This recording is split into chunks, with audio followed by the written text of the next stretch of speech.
While trading, it is required to use an indicator which can identify the volatility of the price. In this way, we can get the benefits of high uptrend as well as of high downtrend. So, today we will explain about the Keltner channel, which is widely used to identify the volatility of the price, and it also indicates the direction of the trend. But before going ahead in the video, if you are new to our channel, then hit the like button and subscribe our channel so you can keep getting our upcoming videos. Now let us understand about the Keltner channel. First, we talk about the formation of it. Keltner channel generally consists of 3 lines. The price of the stock moves around these lines. The middle line is the exponential moving average of the price. The lines which are above and below of the EMA are known as the channels. The upper channel is plotted at the 2 times of the average true range above the middle line. In the same way, the lower channel is plotted at the 2 times of the average true range below the middle line. Here you can see the formula for the Keltner channel. By default, the exponential moving average is taken as 20 periods and the value of the ATR is taken as 10 periods. Now we understand that how does the Keltner channel work. When the Keltner channel is slopped in the upward direction, then it is said that the stock is in the uptrend. During the uptrend, the price generally moves between the upper and lower channels.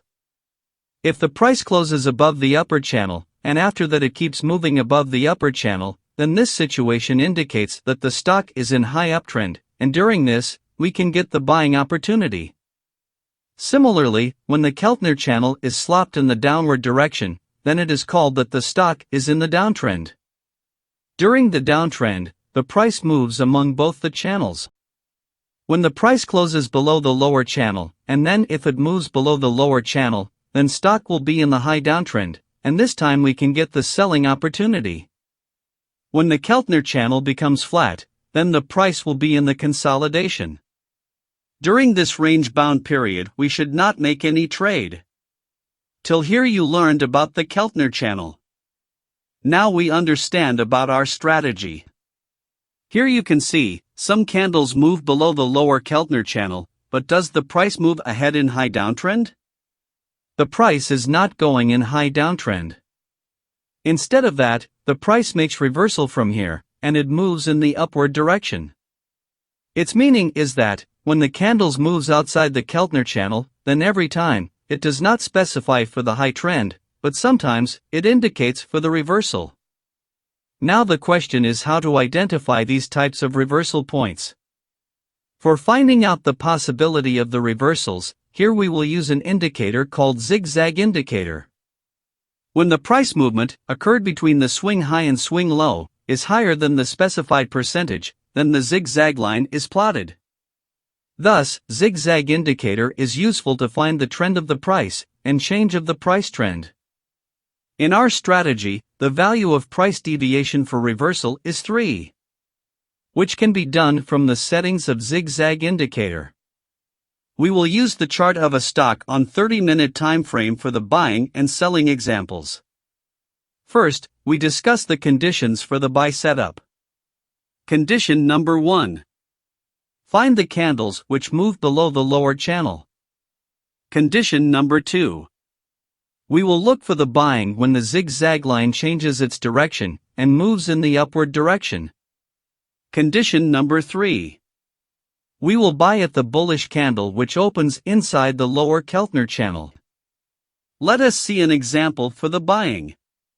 As you can see here, some candles move below the lower Keltner channel, so this can be the possible reversal area. Moreover, here the zigzag line moves in the downward direction. At this point, the zigzag line changes its direction and moves in the upward direction. Now we will wait for the bullish candle which opens inside the lower channel. Here this bullish candle opens inside the lower channel, thus this becomes our trigger candle. We will buy at the high of this trigger candle, our stop loss should be at the recent swing low, and we will set our target at 1:2 risk to reward ratio. The result is very fine. After our buy entry, the price moved in the upward direction in a good way. Now we discuss the conditions for the sell setup. Condition number 1. Find the candles which move above the upper channel. Condition number 2. We will look for selling when the zigzag line changes its direction and moves in the downward direction. Condition number 3. We will sell at the bearish candle which closes below the upper Keltner channel. Let us see an example for the selling. As you can see here, these candles move above the upper Keltner channel, so here there is a possibility of reversal. Moreover, the zigzag line changes its direction from upside to downside, and here this bearish candle closes below the upper channel. So, we will sell at the low of this bearish candle. Our stop loss should be at the recent swing high, and we will set our target at 1:2 risk to reward ratio. After our sell entry, the price moved in downward direction in a very fine way, and we achieved our target. This strategy does not work all the time, but when it works, then the result comes very fine. That was all.